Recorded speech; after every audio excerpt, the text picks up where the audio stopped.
Maulid Nabi ya, tidak ada contohnya dari Nabi dan para sahabatnya. Nabi sallallahu alaihi wasallam ya, beliau pernah melaksanakan salat gerhana. Terjadi gerhana, ada yang mengatakan sekali terjadi, yang mengatakan 2 kali ya. Ternyata hadis-hadis yang meriwayatkan gerhana lebih dari 30 hadis. Ya, padahal sekali terjadi ya. Seandainya Nabi SAW tiap tahun mauludan ya, pasti yang dari hadis-hadis yang datang ribuan hadis. Paham? Kalau tiap tahun mauludan pasti ribuan apa? Hadis. Ternyata kalau kita cari hadis tentang perayaan maulid, jangankan hadis dhaif, hadis palsu pun tidak ada.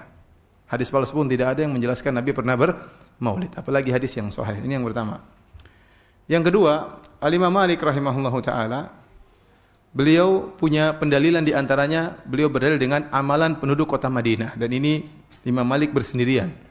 Tidak seperti imam mazhab yang lainnya. Dia dijadikan di antara sumber hukum adalah amalan penduduk kota Madinah. Ya, para ulama biasanya Quran, sunnah, ijma dan yang lainnya. Tapi di antara yang dijadikan dalil oleh Imam Malik yang tidak dijadikan oleh mazhab-mazhab yang lain adalah amalan penduduk kota Madinah. Logikanya sederhana. Kalau penduduk kota Madinah sudah melakukan suatu kegiatan, berarti ini turun-temurun. Mereka wariskan dari sahabat, dari tabi'in, dari tabi'ut tabi'in, sehingga dijadikan dalil. Ya, dan itu suatu yang sangat logis ya, tapi ini diingkari oleh para mazhab yang lain ya. Saya katakan seandainya penduduk kota Madinah di antara tradisi mereka adalah Maulid Nabi, pasti Imam Malik melakukannya. Pasti Imam Malik salat puluhan tahun di Masjid Nabawi, ya, pasti tradisi tersebut tidak akan hilang. Apalagi Imam Malik masih di kalangan tabi'ut tabi'in, ya, masih dekat dengan zaman Rasulullah sallallahu alaihi wasallam, ya. Tapi ternyata tidak ada. Berarti Maulid Nabi bukan tradisi penduduk kota Madinah. Kalau itu tradisi penduduk kota Madinah, tentunya sudah ya diriwayatkan dalam buku-buku hadis, dalam kitab Muwatta'nya Imam Malik disebutkan para sahabat dulu demikian. Oleh karenanya Maulid Nabi tidak pernah dikerjakan oleh Nabi sallallahu alaihi wasallam, tidak pernah dikerjakan oleh para sahabat, tidak pernah dikerjakan oleh para tabi'in, tidak pernah dikerjakan oleh para tabi'ut tabi'in, tidak pernah dikerjakan oleh 4 imam madhab. Jadi dahulu tidak ada Maulid Nabi sallallahu alaihi wasallam, ya. Saya tanya sama antum, ya. Zaman Nabi sallallahu alaihi wasallam, zaman para sahabat, agama sudah sempurna atau belum? Tanpa Maulid sudah sempurna? Ya sudah, selesai. Seandainya tanpa Maulid sudah sempurna, maka tidak perlu kita harus melaksanakan apa? Maulid. Timbul sebagian orang seakan-akan Maulid itu apa? Wajib. Mereka tidak mengatakan wajib, tapi perbuatan mereka, sikap mereka seakan-akan Maulid itu apa? Wajib. Saya mereka mengatakan kalau tidak bermaulid tidak cinta kepada Nabi sallallahu alaihi wasallam. Ada yang lebih parah daripada itu, mengatakan barang siapa yang mengingkari Maulid berarti mengingkari kenabian Nabi sallallahu alaihi wasallam. Bahaya ini. Berarti kalau mengingkari Maulid kafir dong, mengingkari kenabian Nabi apa? Kafir. Sampai ada yang berkata seperti itu, berlebihan. Kita katakan bagaimana di zaman Nabi bukan sunnah, sekarang bisa jadi wajib. Bagaimana zaman Nabi para sahabat tidak dilakukan, sekarang kok sekarang menjadi apa? Wajib. Kok bisa demikian? Ya, apakah tidak? Bagaimana pertanggungjawaban di hadapan Allah Subhanahu wa taala? Kalau Anda mengatakan boleh, dianjurkan, itu masih mending. Tapi kalau mengatakan sampai wajib, ini bahaya ya. Bahaya ya. Baik. Berikutnya, sebagaimana kita membantah bid'ah-bid'ah yang lain, kita katakan Maulid kebaikan atau bukan? Kalau mereka bilang kebaikan, kita bilang kebaikan ini Nabi tahu atau tidak? Abu Bakar tahu atau tidak? Umar tahu atau tidak? Sahabat tahu atau tidak? Tinggal 2 jawaban, tahu atau tidak. Kalau mereka bilang Nabi para sahabat tidak tahu ini kebaikan, bahaya. Aneh, ente tahu, Nabi tidak tahu, bahaya. Berarti mereka menyandarkan kejahilan kepada Nabi dan para sahabat. Mereka akan mengatakan Nabi tahu. Ya. Kalau Nabi tahu, Nabi meninggalkannya. Bagaimana Nabi meninggalkan kebaikan? Para sahabat yang begitu semangat melakukan kebaikan, kebaikan itu ditinggalkan oleh mereka. Terus antum yang melakukannya, apakah masuk akal? Ya.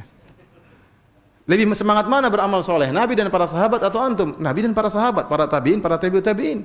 Ya. Ya.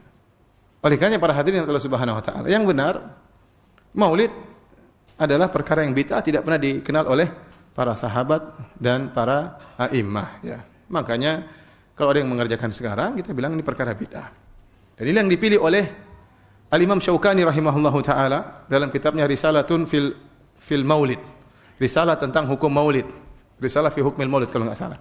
Dia menjelaskan, saya tidak menemukan dalil sama sekali tentang bolehnya maulid. Ini diriwayatkan oleh Imam Syaukani. Ustaz, apakah ada khilaf? Kenyataannya memang ada khilaf. Kita dapati sebagian ulama-ulama Syafi'iyah mutaakhirin terutama, ya, seperti Ibnu Hajar rahimahullah. Ya, kemudian Ibnu Hajar yang dalam Fathul Bari mengatakan 3 kurun generasi tidak pernah melaksanakan maulid. Tapi dia sendiri mengatakan maulid boleh. Kemudian gurunya Al-Iraqi, muridnya Sakhawi juga mengatakan boleh. Ini pendapat ulama Syafi'iyah. Banyak pendapat ulama Malikiyah mengatakan haram, ya, seperti Al-Faqihani dan yang lainnya, ya. Saya lupa nama-nama ulama Malikiyah tersebut, ya. Didukung oleh juga Ibnu Taimiyah dan yang lainnya, ya. Sekarang kalau ada khilaf, kita berhak memilih. Maka saya memilih bahwasanya Maulid Nabi hukumnya bid'ah sebagaimana yang dipilih oleh Imam Syaukani rahimahullahu taala. Ustaz, bagaimana saudara-saudara kita yang mengatakan Maulid boleh? Ya sudah, mereka melaksanakan apa yang mereka yakini, ya. Tidak perlu kita menyesatkan mereka. Tidak, kita cuma sampaikan. Kita cuma apa?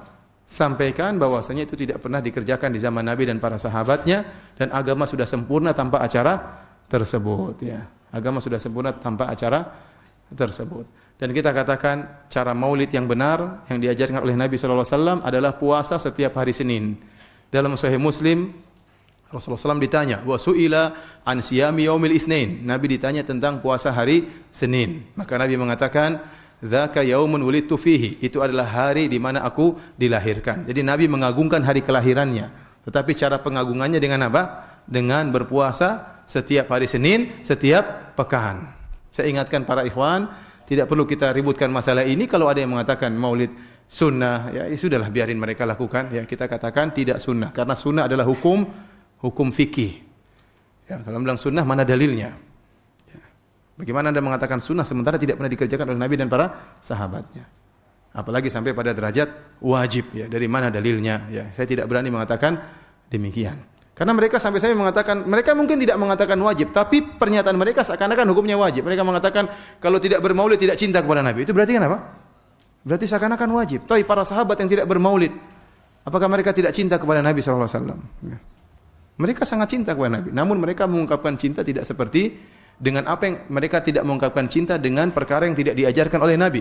Tapi mereka mengungkapkan cinta mereka kepada Nabi dengan perkara-perkara yang diajarkan oleh Nabi sallallahu alaihi wasallam.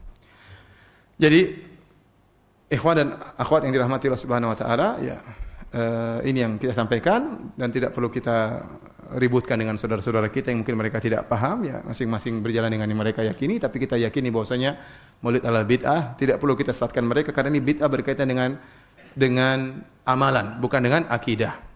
Ya. Tetapi satu perkara yang diingatkan oleh Al-Imam Syaukani rahimahullahu taala yang menjadikan perkara maulid semakin parah tatkala mereka meyakini Nabi hadir dalam acara maulid. Ini lebih parah lagi. Ini tidak boleh. Karena ini ada menyinggung-nyinggung tentang akidah. Meyakini Nabi rohnya hadir, ya, dalam acara-acara maulid, ya. Jadi kalau acara maulid di satu dunia ini ada 1000 acara maulid, Nabi hadir semua, ya. Ya, repot seperti itu, ya. Ya, ini keyakinan perlu dalil dan kita tidak boleh berbicara tanpa dalil. Kita cinta kepada Nabi, kita mengagungkan Nabi, tapi tidak boleh berlebih-lebihan.